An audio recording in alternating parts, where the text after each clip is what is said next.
Je ne saurais assez remercier pour ce discours qui est en fait un piège parce que vous auriez dit tout ce que je voulais dire et tout ce que je vais dire.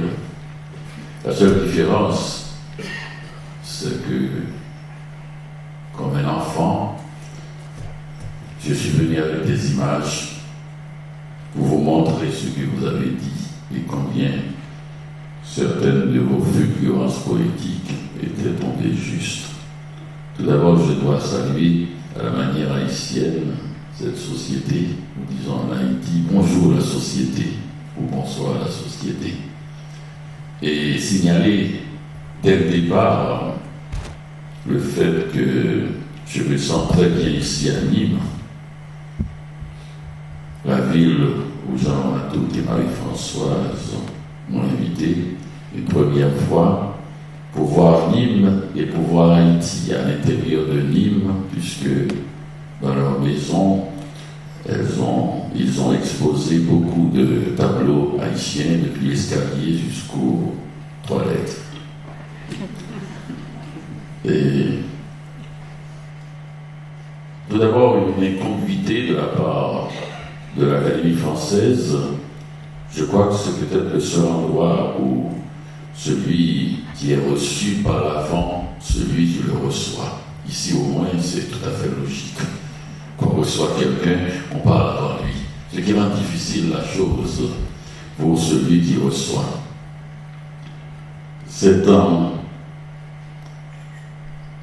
élégance que vous avez eue de parler de Jean d'Ormesson m'a touché pour de nombreuses raisons. Je ne sais pourquoi ni comment cette amitié a débuté, mais elle semble avoir des traces dans les astres. Je dis bien dans les astres parce que partout où va Jean d'Ormesson, il m'amène avec lui. Que ce soit à l'Académie où il est venu malade pour voter le jour de mon élection, que ce soit à Nancy où il a insisté pour que je devienne président du Salon du Livre de Nancy après lui, que ce soit à Nîmes, j'ai l'impression que là où il est, s'il me fait signe, je le rejoindrai. Mais en attendant, je tente de vivre dans ce quotidien qui a tant charmé et qui l'aurait fait dire à propos de votre discours, M. Simon, c'était épatant. Ce n'est pas le mot qu'on a choisi pour lui à l'Académie, mais je pense qu'il le mérite. Je crois que dans l'esprit de tous les Français, chaque fois qu'on dira ce mot épatant, on pensera à Jean d'Ormesson. Ce Jean d'Ormesson, très jeune, qu'on connaît mal, jeune homme, on voit bien, fils de grande famille, et qui regarde l'avenir, sûrement du côté de la mer, parce qu'il aime bien tout ce qui est liquide. Il se baigne dans la Méditerranée à loisir. Ce Jean d'Ormesson, lecteur polémique, et tout à fait, qui donne l'impression d'un jeune homme sage, mais qui avait quand même quelques petites choses dans sa tête, puisque ses premiers livres parlent beaucoup de désir et de sexualité. Il y a ce jeune homme, cet homme plutôt solide, qu'on a vu souvent chez Bernard Pivot, et je me souviens d'ailleurs d'une anecdote où il faisait face à Bernard Franck, et que je raconte parfois. Et il racontait à Pivot sa mésaventure avec Franck d'une telle manière, avec une telle générosité, un tel enthousiasme, qu'on a l'impression, que j'ai eu l'impression, que c'est la première fois qu'on a employé le mot enthousiasme selon la définition de Borges, qui disait qu'il avait envoyé un scénario à Hollywood, on a refusé son dialogue, on a refusé son synopsis, on a refusé ses personnages, on a refusé le récit, on a refusé tout cela avec enthousiasme. Alors, Jean d'Ormesson pouvait faire quelque chose qui semblait négatif avec enthousiasme. Il a dit, j'ai écrit un livre.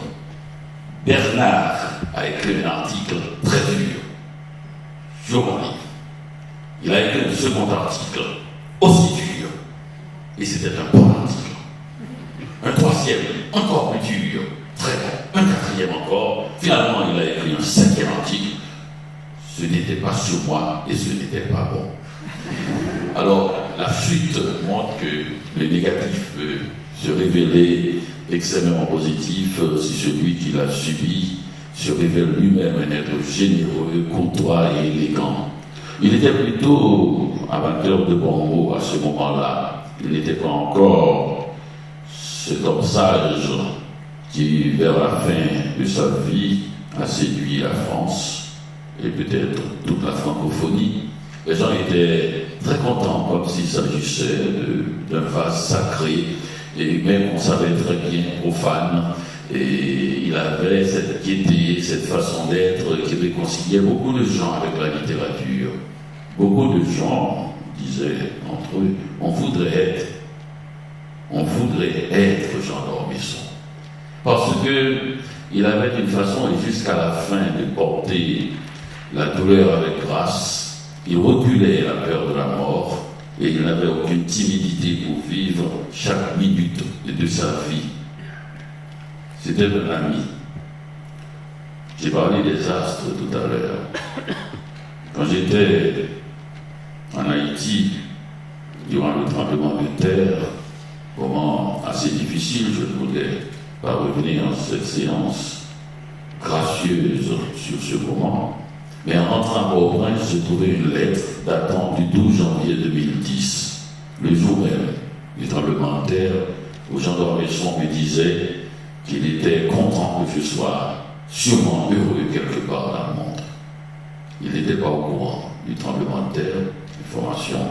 Il avait posté sa lettre sûrement assez tôt, et on a un décalage de 6 heures, mais il savait que j'étais heureux. Il n'y a qu'un ami pour avoir une pensée pareille, au moment du plus grand désastre, de vous savoir heureux. En effet, c'est très étrange, ce sentiment qui s'empare de vous en plein désastre. Le sentiment d'être un peu plus que vivant. Le sentiment étrange d'avoir vaincu la mort. Pas parce qu'il n'était pas mort, ce qui est une banalité. C'est ça exactement le mot banalité. Quand plus de 300 000 personnes meurent autour de vous, vous n'êtes pas mort. C'est-à-dire, vous faites partie du cosmos. Vous n'avez pas, j'ai eu le sentiment, la panique devant la mort, puisque la mort, celle qui fait peur, est un événement qu'on a rendu trop intime. On est seul devant la mort parce que la mort, on l'a rendue si intime qu'on empêche parfois aux enfants de courir autour de l'agonisant, de ne pas faire de bruit, alors que nous ne voulons pas entrer dans la nuit en silence. Personne ne veut mourir sans entendre le chant des enfants. Malheureusement, les agonisants n'ont pas assez de force pour dire « laissez les enfants courir », comme l'a fait mon grand-père. Laissez la voix des enfants, ce chant, on voulait rentrer dans la mort avec ce chant des enfants, cette musique.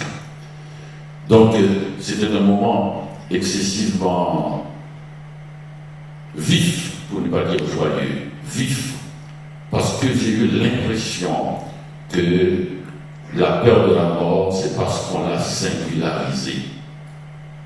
Quand j'étais enfant, quand on traversait la rue, on savait qu'on n'allait pas mourir si on était en groupe, sauf de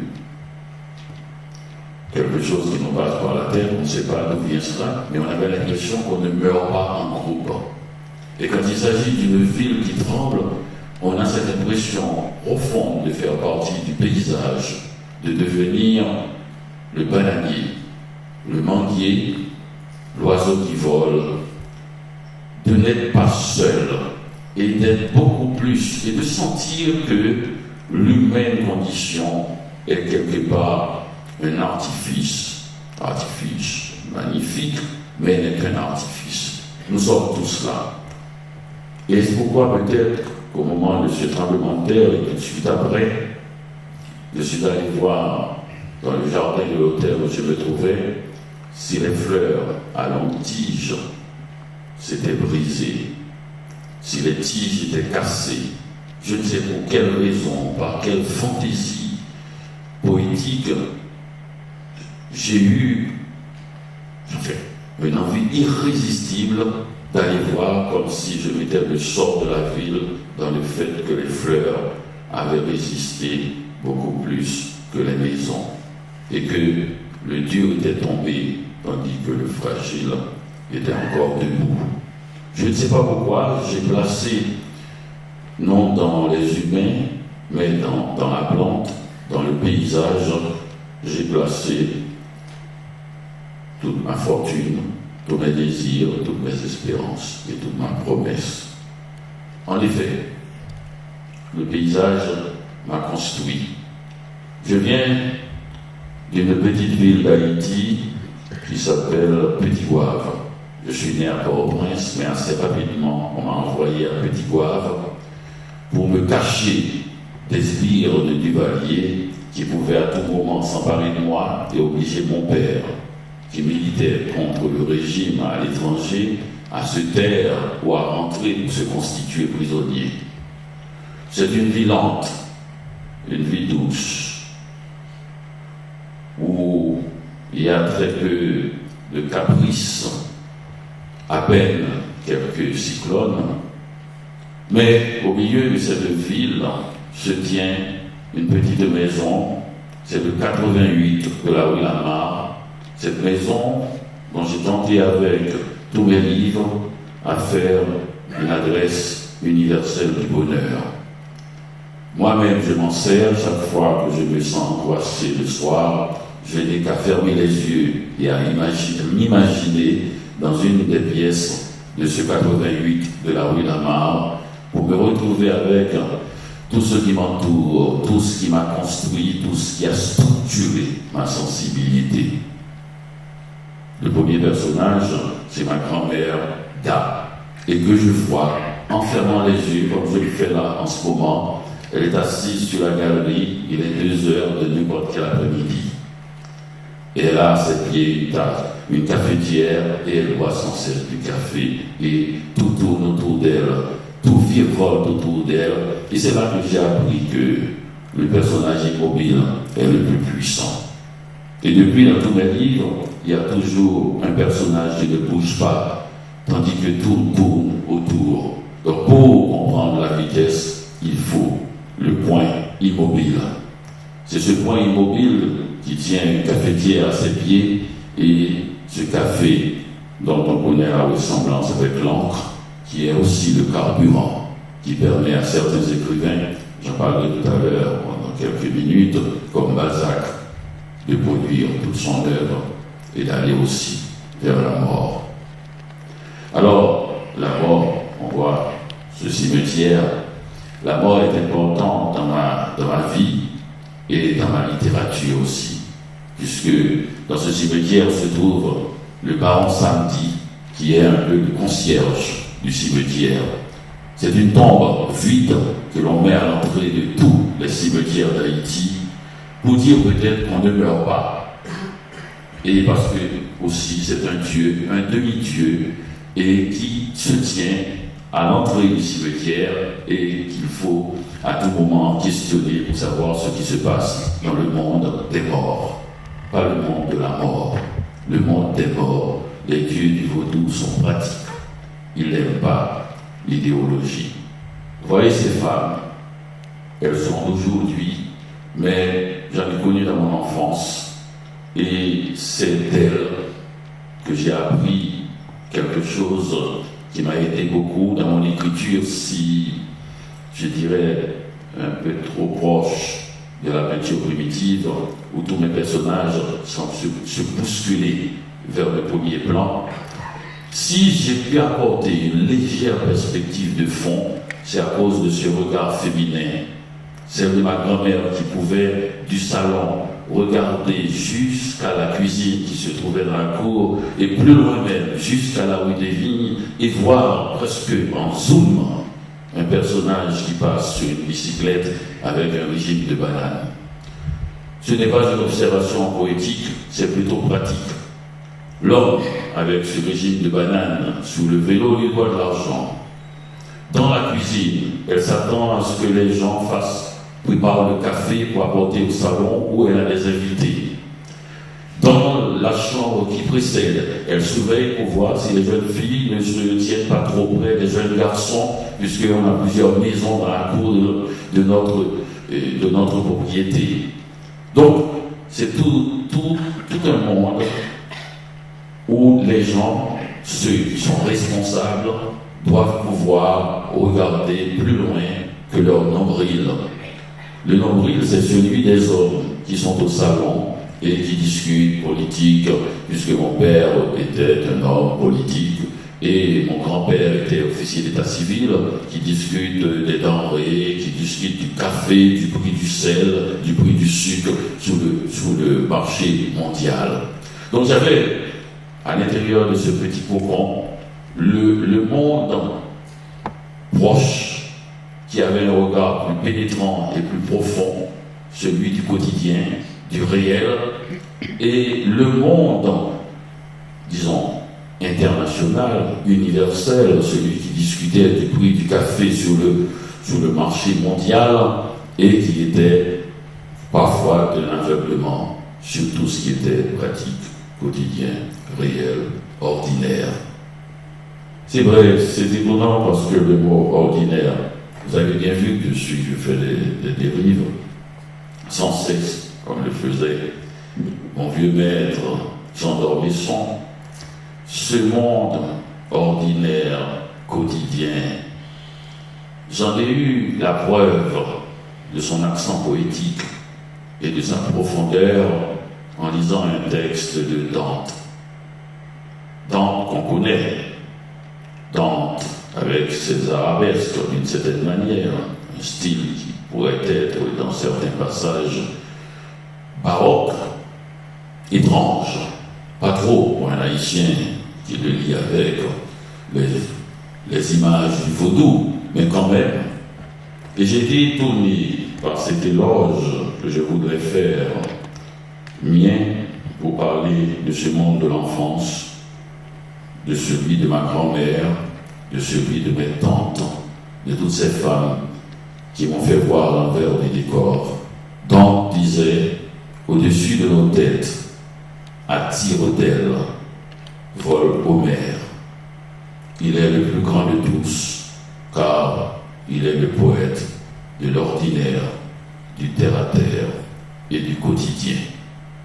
Donc, cette femme, ma grand-mère, et ses filles qui vivaient avec elle et qui m'entouraient, me protégeant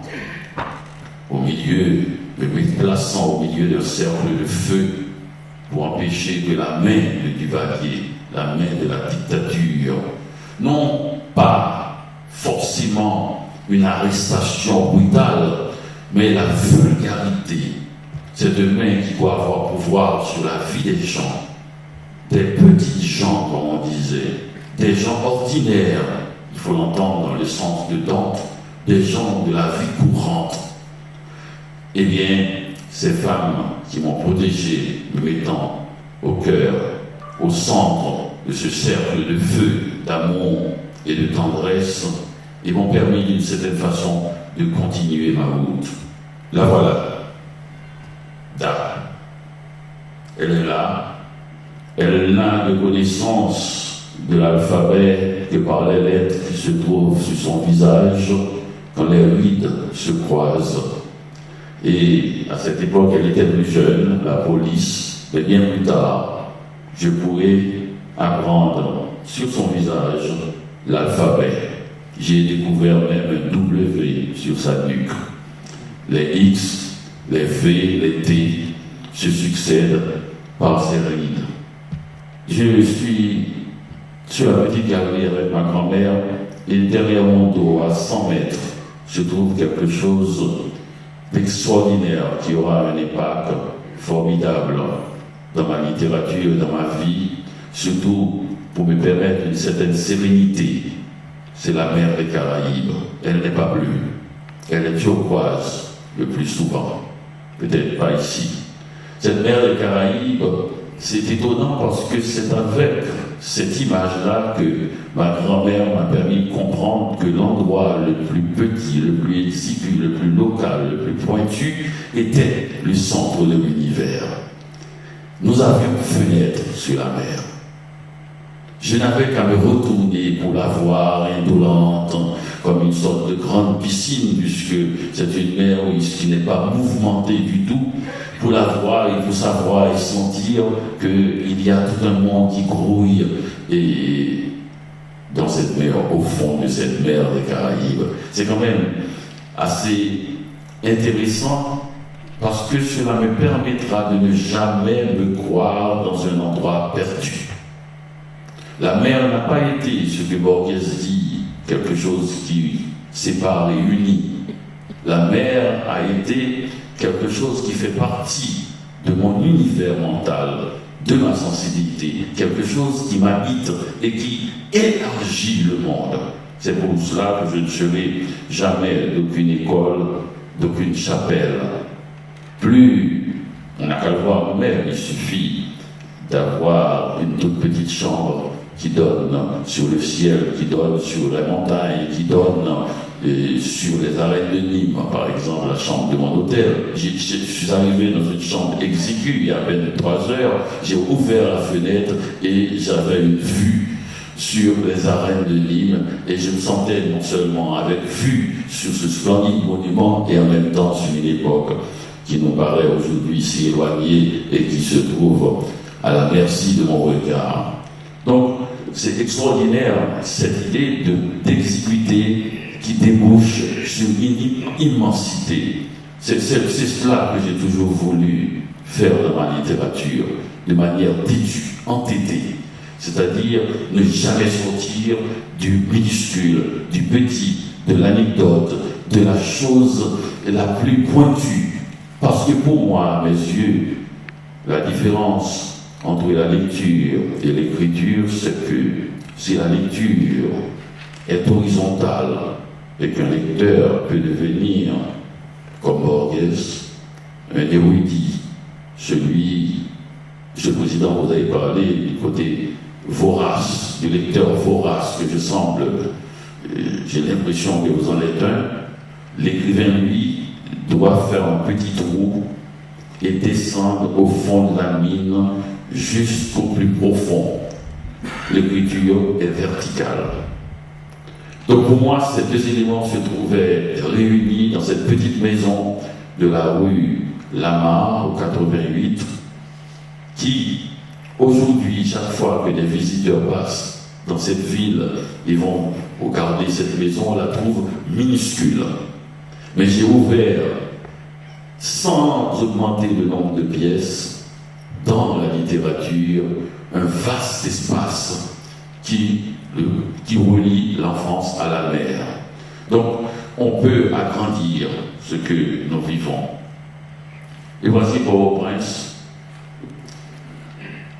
Je suis arrivé à Port-au-Prince un peu en 1963 parce que Petit Gouave était devenu dangereux selon ma grand-mère et ma mère s'attendait à ce que je vienne étudier, faire mes études secondaires à Port-au-Prince. Port-au-Prince sans la gasoline, tandis que Petit Gouave sans les feuilles, les arbres, mais pas une aberration quelconque.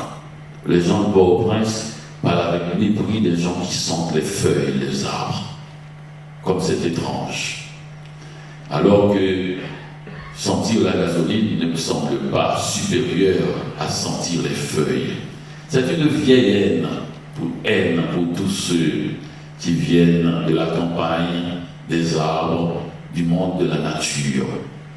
C'était pour moi, en vivant à Petit Goâve, vivre au cœur, au centre d'un paysage.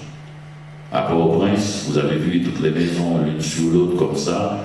Je vais vivre au cœur, au centre des visages.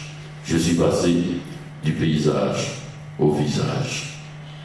Ce visage, cette surpopulation, cette surabondance, cette idéologie triomphante, celle du noirisme, cela dit beaucoup. On connaît quand ce genre d'idéologie devient extrême, on sait bien qu'elle ne tarde pas à devenir sanglante. Haïti a eu une chance. Le président a parlé tout à l'heure à propos de cela. Haïti a eu une chance.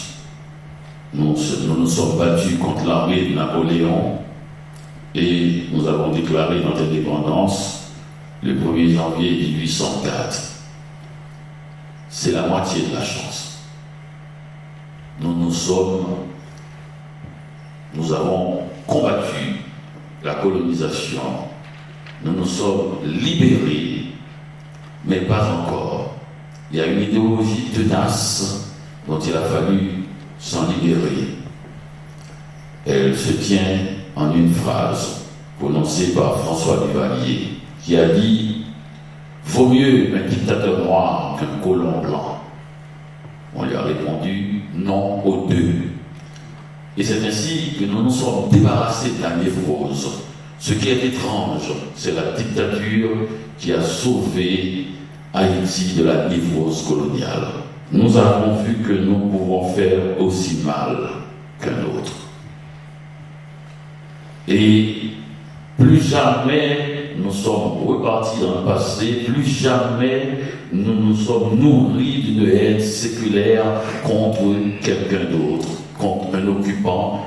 Nous fûmes, dès ce moment-là, nous eûmes à faire face aux problèmes du quotidien, aux problèmes que ceux qui nous ressemblent, qui sont de notre pays, de notre société, de notre nation, et nous incombent.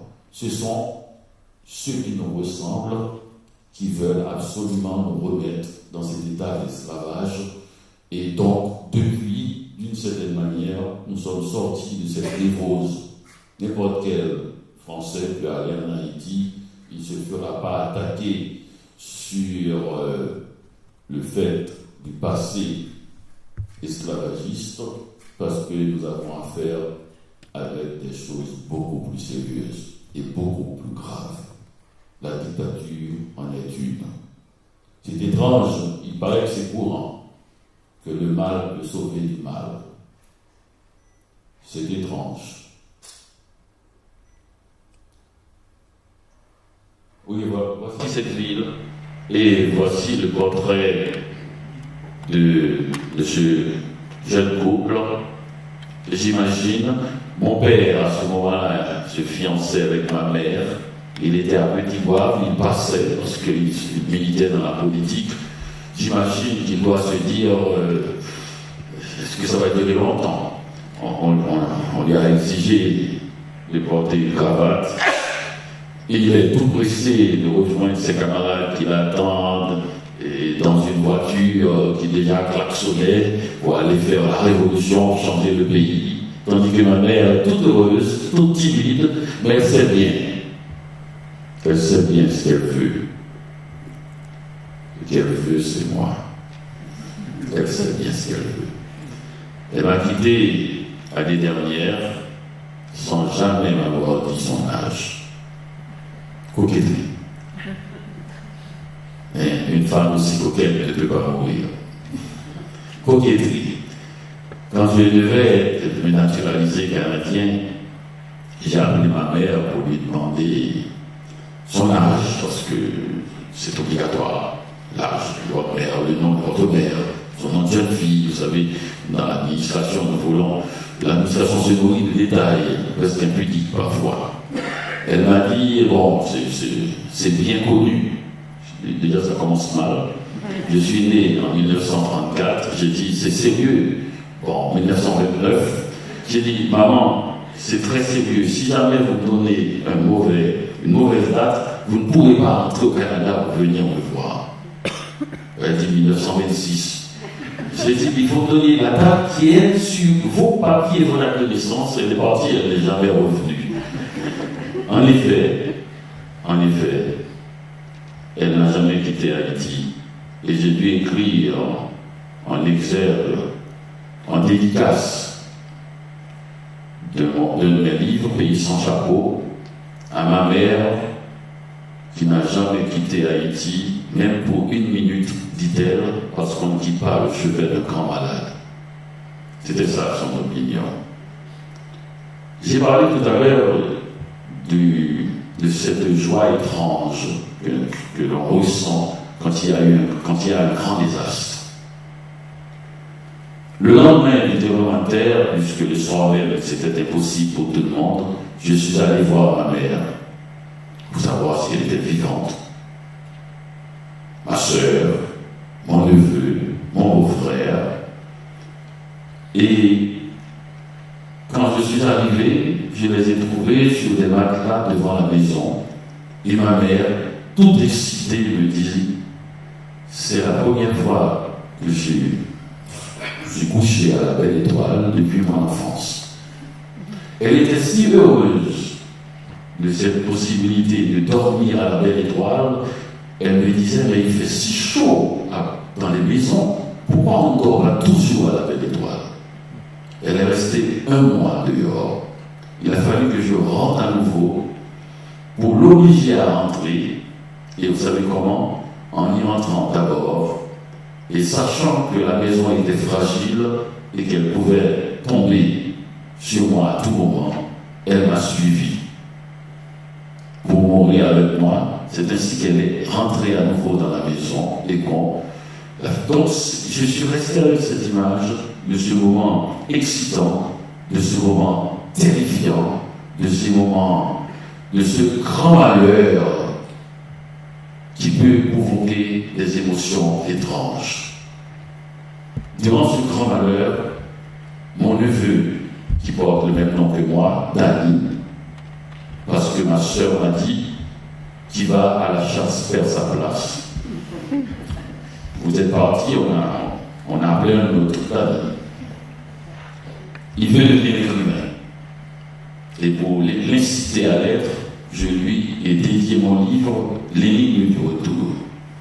Il m'a pris à part, il m'a dit, écoutez, le lendemain du tremblement de terre, vous allez continuer à écrire sur la dictature, mais le tremblement de terre, c'est moi. C'est-à-dire, il fallait voir un homme d'une 60aine d'années près, en train de discuter avec un jeune homme de 19 ans, dans un coin, à voix basse. Le lendemain, peut-être du plus grand désastre de notre époque. On aurait cru qu'il me parlait, ou qu'il parle de la mort, de ces gens autour, des blessés, des hurlements. On est le lendemain. Eh bien, on était en train de discuter du partage des territoires littéraires. Donc j'ai senti que ce jeune homme allait devenir un écrivain. Pourquoi? Parce que moi-même, tout à l'heure, vous avez parlé du carnet qui ne me quitte pas. J'avais un carnet avec moi au moment du tremblement de terre et j'ai commencé à écrire des mots, des choses que je voyais pour pas seulement en être le témoin, pour d'abord être en train d'écrire parce que je crois fermement que le narrateur ne meurt jamais. Dans tous les livres que j'ai lus, celui qui commence à raconter l'histoire, même si les péripéties se multiplient, les risques, il ne meurt jamais, puisque ça se dit jeu. Et donc, s'il est au début de l'histoire, il va rester jusqu'à la fin. Et je ne sais pas pourquoi, j'ai fait confiance à la littérature. Je me suis dit, si je suis en train d'écrire, je ne mourrai pas. Vous savez, c'est comme ça, ce sont des choses. Nous n'avons pas beaucoup grandi, nous avons l'air des dames et des messieurs, des grandes personnes, comme on dit, mais en fait, nous sommes tenus par 2 ou 3 petites choses que nous avons entendues par hasard, comme ça.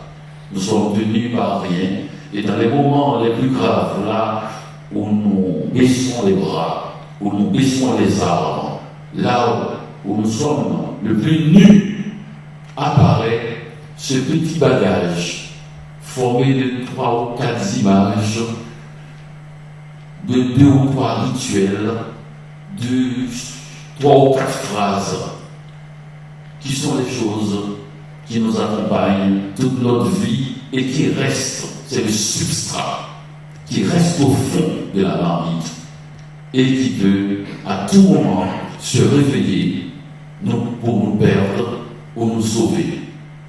Il y a des gens qui ont entendu des choses désespérantes et c'est à ce moment-là que ces choses désespérantes remontent à la surface et les tuent.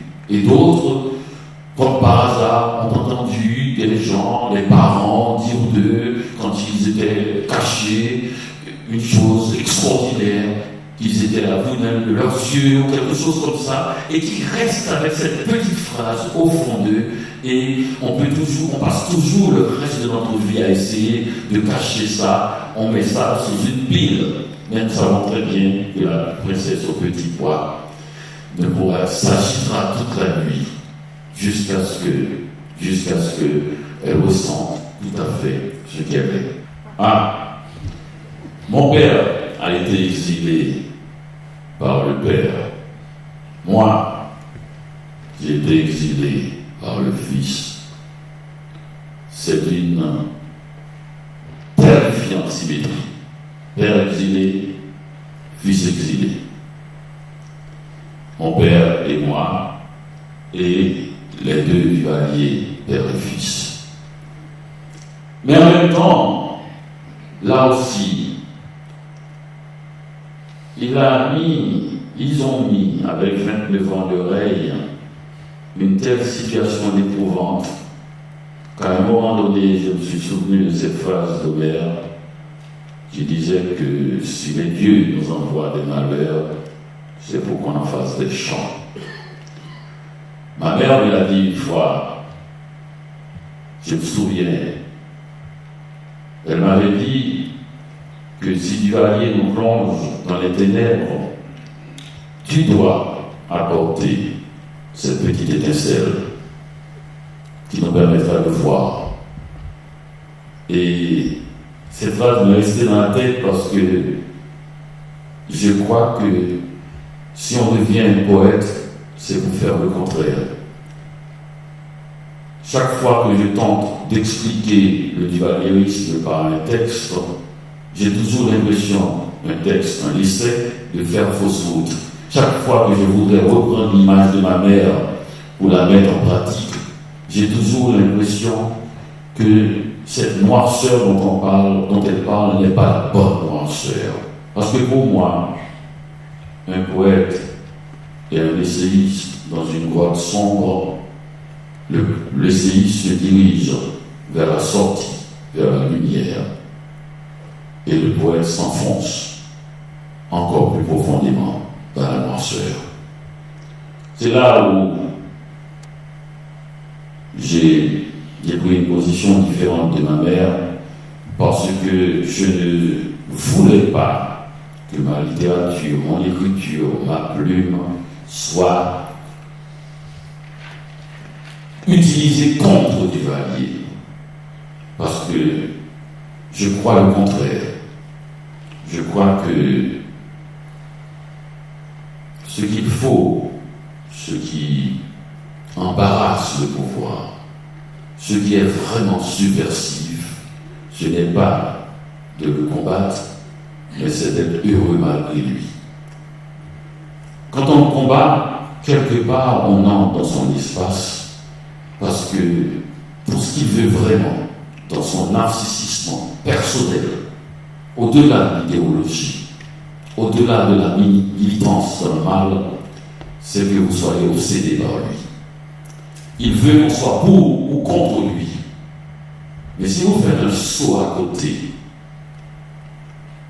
comme j'ai tenté de faire en parlant de mon enfance, sans jamais prononcer son nom, si vous faites un saut à côté, vous ouvrez le chemin pour que d'autres puissent se rappeler comment a été la vie avant. Parce que cette noirceur, la pire, celle du mal, pas la noirceur du puits ni du tunnel, cette noirceur, précisément, c'est pour nous aveugler et nous empêcher de nous rappeler même combien la vie pouvait être belle sans cette présence du mal, si l'on veut dire.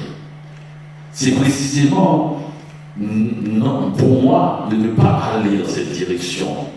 Dans cette direction, quand le monstre voudrait vous attirer dans son centre pour le combattre, en tant qu'écrivain, je veux dire, c'est d'aller plutôt de montrer quelle vie est possible sans cela. Parce que finalement, ce qui est subversif chez les humains, c'est la mémoire. C'est pouvoir se rappeler. Et cette mémoire-là, c'est elle que le dictateur ou la dictature détruit d'abord. Pour empêcher qu'une passation par le fil du désir, de la lumière, de la générosité, de la courtoisie, de l'élégance, puisse se faire avec la prochaine génération. C'est-à-dire, on parlait d'Ormesson. Et pour empêcher cela, c'est cela qui se joue. Ce n'est pas du tout un face-à-face qui se joue. D'ailleurs, même du point de vue de l'écriture même, nous avons remarqué le désastre littéraire. Juste après la chute du mur de Berlin, tous les écrivains soviétiques qui avaient parlé du système étaient morts avec le mur et avec le système. La seule qui pouvait rester, c'était peut-être mes romans, il n'était même pas soviétique, c'était l'espion qui venait du froid. Après, vous vous rappelez combien on lisait ces romans, ces polars, ces espions du froid, cette guerre froide, et brusquement, du jour au lendemain, toute trace de cette littérature qui contrait cette époque-là était partie avec le système qui venait de s'effondrer. Ne jamais se tenir trop près du dictateur, on risque de tomber avec lui. Ne jamais mettre sa littérature dans son univers, même pour le combattre. Parce que vous savez, pour faire un rappel avec cela, je me souviens qu'à Montréal, les gens m'appelaient au début pour me dire de venir militer contre le racisme. C'était des amis. J'ai répondu que j'avais affaire. J'étais en train d'écrire mon premier roman, Comment faire l'amour avec un ex sans se fatiguer. On voulait en savoir plus, j'ai dit que je ne peux pas être à la fois la maladie et le remède. Si je suis ostracisé, c'est quelqu'un qui ne l'est pas, qui doit sortir ou manifester contre le racisme. Comment faire quand il y a des désastres? Les gens qui subissent des tremblements de terre, des cyclones, ce n'est pas eux qui cherchent à aider, c'est les autres pays qui envoient des gens frais, neufs, et pour essayer d'aider ceux qui sont dans le trou. Il faut une division du travail. Je crois que le racisme est quelque chose d'horrible qui défigure une vie, une société ou une génération. Je crois que c'est à eux, ceux qui sont contre le racisme et qui ont assez d'énergie puisqu'ils n'ont pas subi ce mal qui vous ronge à l'intérieur, c'est à eux de se mettre debout et d'aller se battre. J'avais à écrire. Si j'étais parti dans cette direction, je n'aurais pas écrit. Je me suis enfermé et j'ai écrit 30 livres. Et parce que je l'ai écrit dans un seul livre. Quand tu te sens mal de quelque chose, d'une humiliation quelconque, tais-toi, rentre chez toi et va te brosser les dents. C'est-à-dire, fais quelque chose de physique, de naturel, c'est-à-dire, Faites quelque chose. Ce n'est pas parce que vous criez dans la rue qu'on va vous entendre à 2 coins de rue plus loin. Faites quelque chose qui vous sort de ce problème. Et en même temps, qui sortira, qui sort les gens de ce problème et qui vous amènera à des adhésions. La voix n'est pas votre voix pure, naturelle. La voix, c'est tout ce que vous pouvez faire pour augmenter son volume. Comment faire? Pour moi, c'était écrire. Écrire me permettait d'augmenter le volume. La révolution de Duvalier a eu son plus vibrant échec par la peinture haïtienne, qui a fait connaître Haïti sous une lumière complètement différente que les militants politiques. Comment un pays peut produire de pareilles couleurs sans être un pays vivant et important? Les Matouks ont répondu. Ils ont collectionné des œuvres qu'ils montrent aux gens. Quand je dis les Matouks, je veux dire aussi tout un peuplement de gens, un peu partout dans le monde. Vous ne pouvez pas savoir ce que ces peintres, dont la plupart sont analphabètes, ont fait pour changer l'image littéralement, physiquement, avec des couleurs aussi chatoyantes. Les gens, quand vous êtes écrasés, malheureux, des fois ça les écrase, ils n'arrivent pas à vous aider. Mais quand ils vous sentent vivants, et parfois plus vivants que dans le malheur, c'est Malo, on le verra plus tard rapidement, que j'ai rencontré à Port-au-Prince, qui est venu avec cette idée. Il a vu précisément l'un de ses tableaux, le Saint-Soleil. Il a vu une photo d'un cimetière qui était peint avec des couleurs si chatoyantes, si lumineuses, si rieuses, qu'il a compris que ces gens-là avaient trouvé un chemin secret pour passer à la mort sans connaître la douleur. Et il est allé en Haïti l'année même de sa mort. Il est allé en 75, il est mort en 76, et c'était son dernier voyage. Il est rentré et il a enlevé un chapitre de l'intemporel, le chapitre sur Goya. Goya, ce qu'il avait beaucoup écrit, son Goya adoré, est remplacé par 60 pages sur la peinture haïtienne, celle de ces peintres primitifs, la plupart des paysans de Soissons à la montagne, et qui avaient compris quelque chose d'après lui dans l'essence même de la vie. Comment aller à la mort en souriant? Et Malo avait senti cela. Et il a voulu donner cette leçon à la France qui, disait-il à la suite, et que nous sommes devenus de mauvais moureurs comme d'autres sont de mauvais coucheurs. Il faut redevenir de bons moureurs et c'est là qu'il a trouvé cette possibilité. Le jour de la mort de Malraux, apprenant la nouvelle, les paysans sont descendus de leur montagne, chacun avec un tableau sur la tête, en hommage au chaman qui les avait visités un jour et qui a fait parler d'eux dans le monde entier. Donc il y a eu une communication entre ce vieil homme un peu bizarre, un peu fou, qui est venu à Port-au-Prince en disant c'est étrange, Haïti connaît la couleur, tandis que l'Afrique connaît la sculpture. C'est étrange. Tous les Noirs ne se ressemblent pas alors. C'est André Malraux qui avait fait les maisons de la culture. Pour une raison, disait-il, il faudrait que si les paysans français regardent un jour une toile de Georges Braque, qu'ils ne rigolent pas.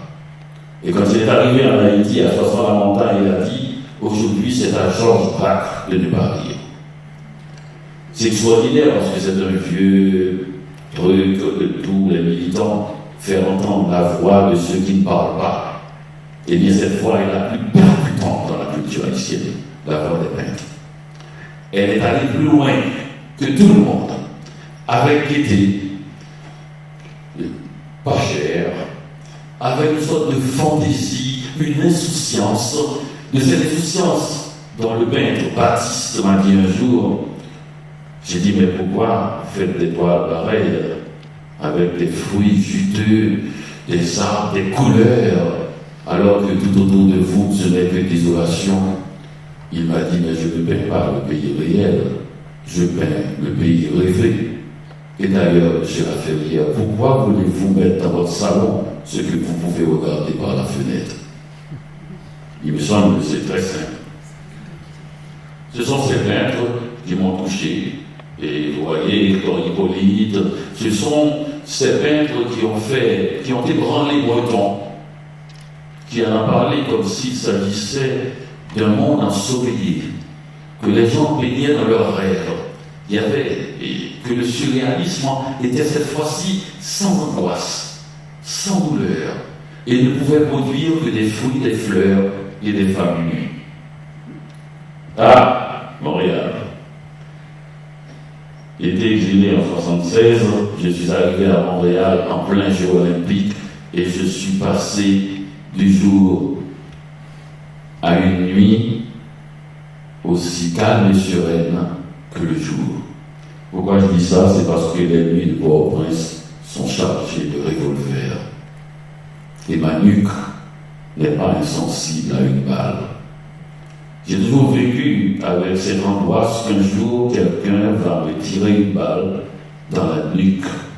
Et il fallait choisir entre mourir d'une balle à la nuque ou d'un cancer de prostate. Montréal m'offrait le cancer de prostate.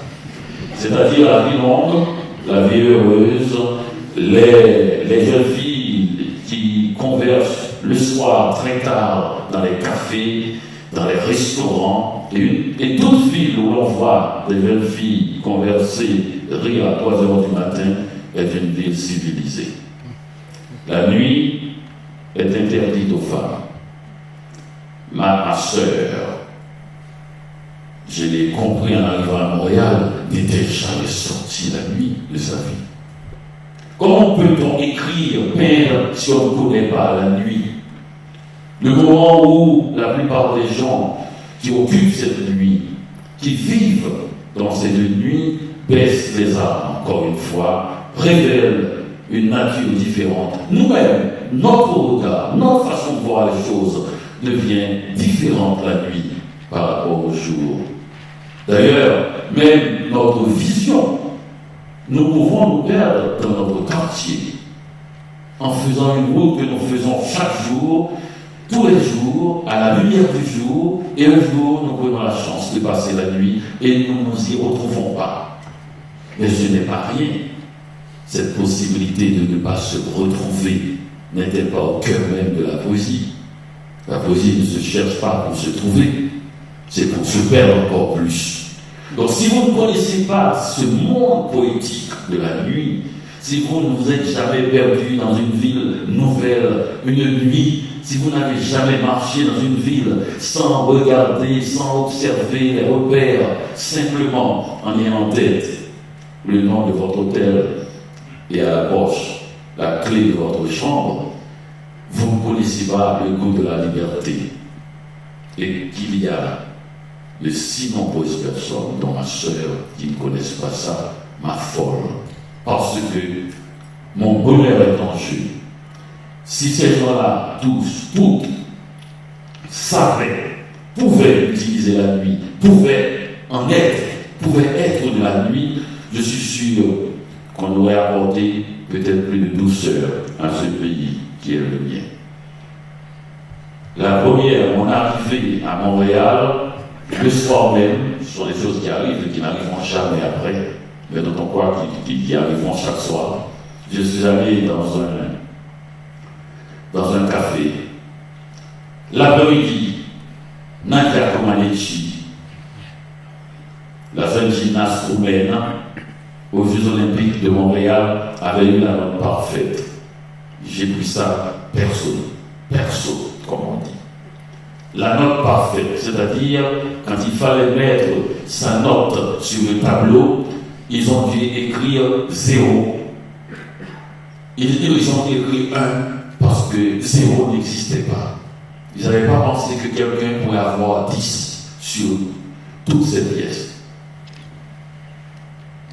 Et le soir, je suis allé dans ce petit café en haut de l'escalier raide, en mangeant de la cuisine guadeloupéenne avec un cuisinier polygame qui m'a donné un livre de Bukowski, Écoutez, une femme qui était au micro, chantait doucement une chanson de Jacques Brel dans son français particulier. Elle avait à la main gauche un verre de whisky, la main droite une cigarette et regardait par la fenêtre. Elle s'appelait Nina Simone. Je me suis dit, c'est comme ça que je voulais écrire. Un verre de whisky dans la main gauche et une cigarette dans la main droite. Je vais m'arrêter là parce que j'ai l'impression que c'est l'image qu'il faut, puisque c'est comme ça que je suis avec vous. Je regarde par la fenêtre, je n'ai pas de papier, j'ai un verre de whisky. Enfin, à l'académie, on vous donne de l'eau. Et une cigarette. Sinon, je vous montre les images qui suivent de cette ville qui m'a enchanté. Le grand poète Gaston Miron. Et la librairie. Parce que moi, quand je vais dans une ville, je vois deux choses qui me disent exactement ce qu'est une ville. C'est la librairie, où les écrivains qui y sont, la plupart sont morts, et le cimetière, où les gens qui sont à qu'à lire sur les plaques des tombes pour savoir si c'est une ville accueillante ou pas. Quand vous voyez le mari a le même nom que la femme, le nom de cette fille de la femme, c'est très grave. C'est très grave, c'est une ville qui est complètement autour d'elle-même. Donc, mais c'est quand même le temps des morts. Et ça, c'est au moment où j'ai fait mon premier roman, Comment faire l'amour avec un ex fatigué, cette photo, et je l'ai prise seulement par des amis, et c'était gratuitement, et quand je suis devenu célèbre, qui n'était pas très longtemps après, ils n'étaient pas au courant qu'on peut être célèbre sans avoir un sou. Ils m'ont envoyé la facture, mais cette photo, je l'ai arrangée, et je l'ai exposée sur tous les murs, et un grand poète québécois, très sensible à l'exposition médiatique, c'est-à-dire les contes, et m'a dit des années plus tard, quand je vous ai vu arriver avec votre affiche, alors que votre livre n'était même pas en librairie, je me suis dit, voici les barbares. Et bien voilà, cette neige dont on a dit tant de mal et qui est une merveille de poésie aussi, quand elle tombe le soir, que vous dormez, que vous vous réveillez au milieu de la nuit, vous regardez par la fenêtre pour voir la mer des Caraïbes.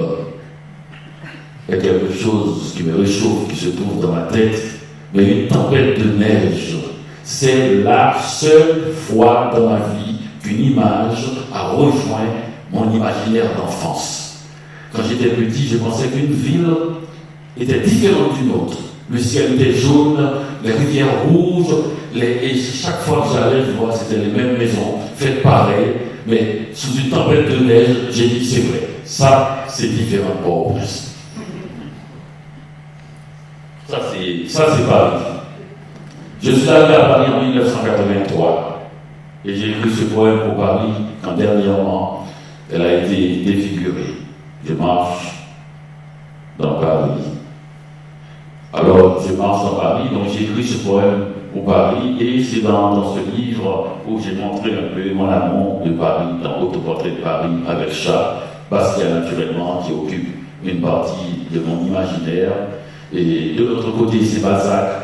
Et Balzac, avec ses femmes, la plupart de ses femmes portent le même nom, et l'or, elles avaient tout l'or. Tous les grands écrivains sont tous des. Enfin, ils sont tous des mânes bizarres. Sa mère s'appelle l'or, sa soeur s'appelle l'or, sa mère s'appelle l'or, sa femme.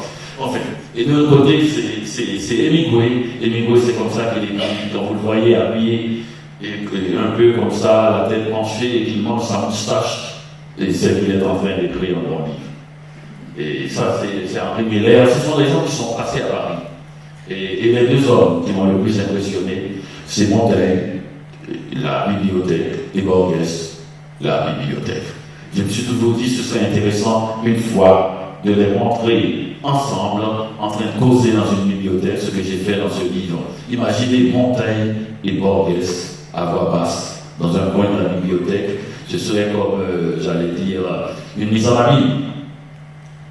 Malraux, comme je vous avais dit au moment où il partait pour Haïti, et Malraux avec son agitation, sa main, sa fulgurance, c'est une chose extraordinaire qui a fait dire de visiteurs de l'académie, Léopold Sédar Senghor à la mort de Malraux.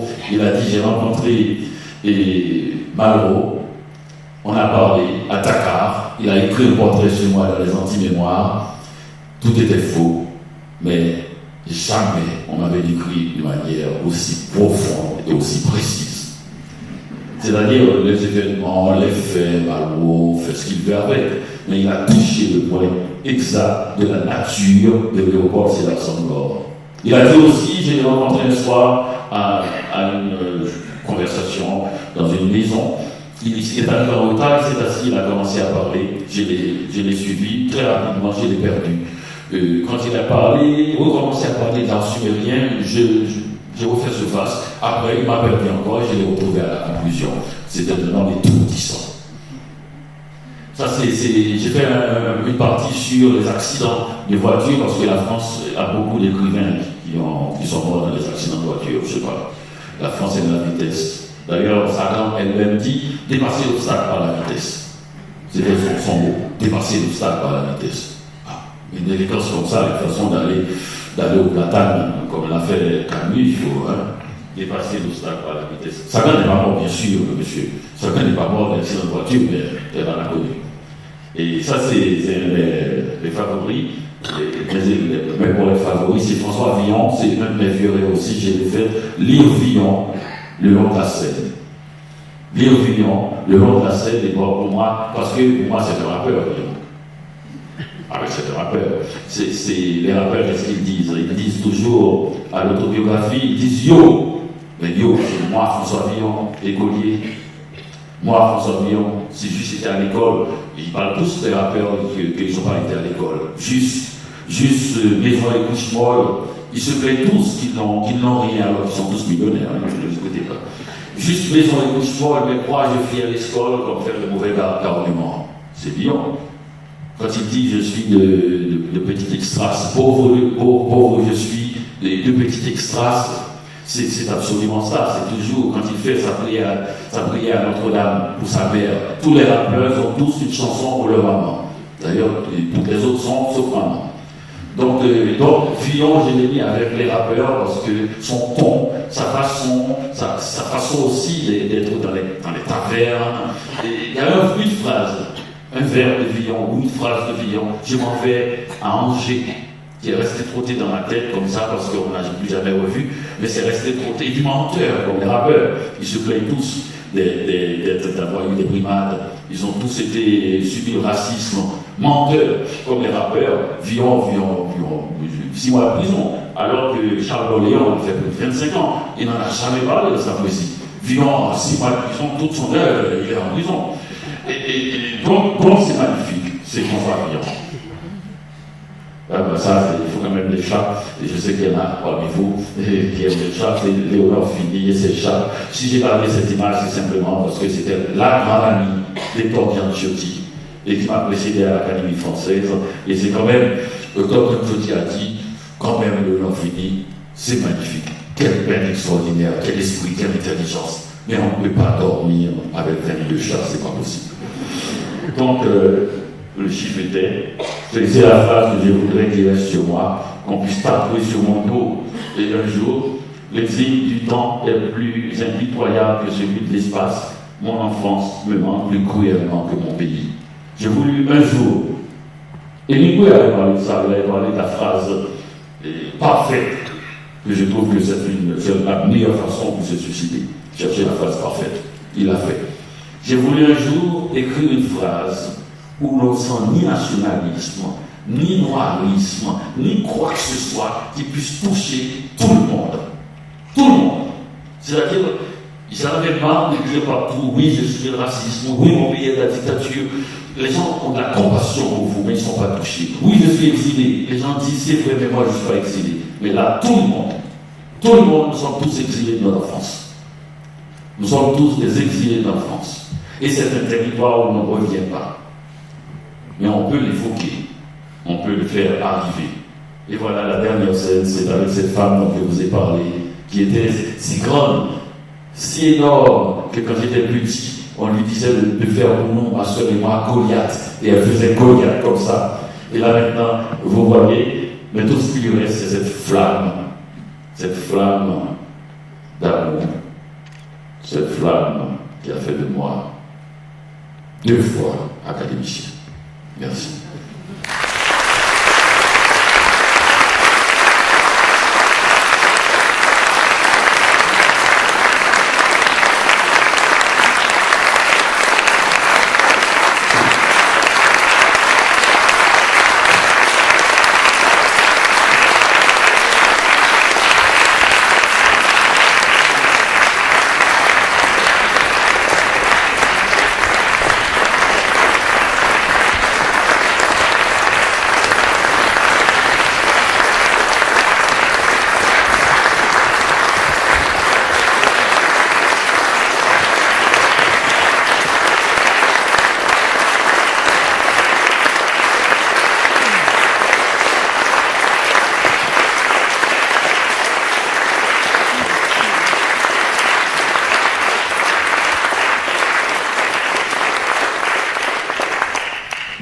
Cher maître, merci.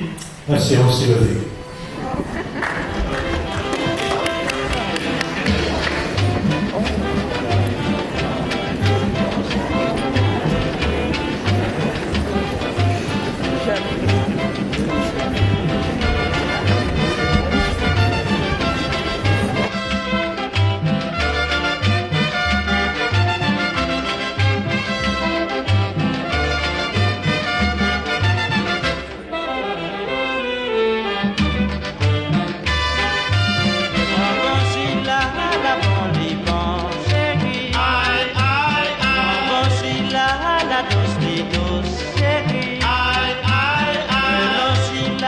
La